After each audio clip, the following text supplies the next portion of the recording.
you like to swing too? Let's go.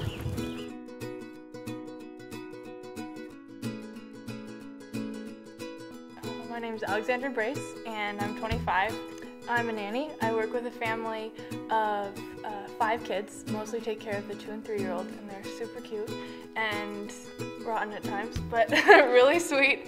I'm kind of silly and crazy, and I like to laugh a lot. Alex is a caregiver, and her studies have kind of taken her in that direction. She's a certified EMT, and she's also been doing midwifery schooling for quite some time, and is continuing in that. Music is a big part of her life. She's now plays violin and several other instruments. I grew up in the country, so I really love being outside, being outdoors. I think one thing that God has been developing is just the ability to see needs in people's lives and really try and meet them. I think that's kind of, if I wanted to say what my ministry is, that's what I'm hoping to pursue, and that's what I'm working on right now.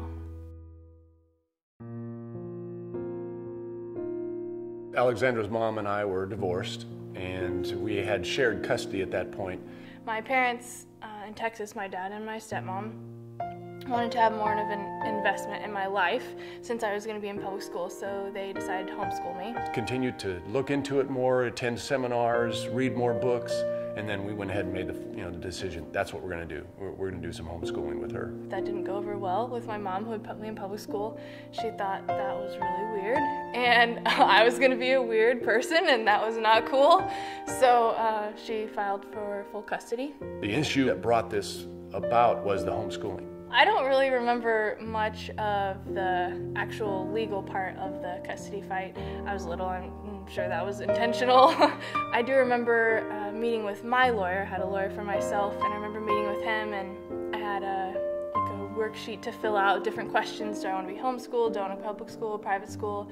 Who do I want to live with? What would my preferences be? And I remember circling homeschooled for sure, and but continuing to live a year with my mom and a year with my dad. So that was my 8-year-old preference, was to keep things the way they were. We got in contact with Tim Lambert and the Texas Homeschool Coalition, and we began to ask, what should we do? I mean, we didn't know exactly what to do ourselves, but we asked for their help and their assistance, and of course they came. They came to our aid. They gave us all the information we needed. Of course, Tim offered to be there for us at the court. He got with us and he said that I can help you with this. I will volunteer to testify on Alexandra's behalf, on your behalf, to advocate homeschooling and to support the rights that you have as parents to homeschool in Texas. So he came down and he was there. And he was there in the courtroom for us, and he was called to the stand, and he gave his testimony. And of course, the judge in the end, came down in our favor, and we ended up with full rights to homeschool as long as we wanted to. I think, as we get older, we value and we appreciate what our parents have done for us more and more. Because they had to go through such a fight for it, they had to, go to court for this, and they had to make sacrifices after that. The toll that all of that took, and it's kind of powerful and kind of big and kind of something that I can't say thank you enough for.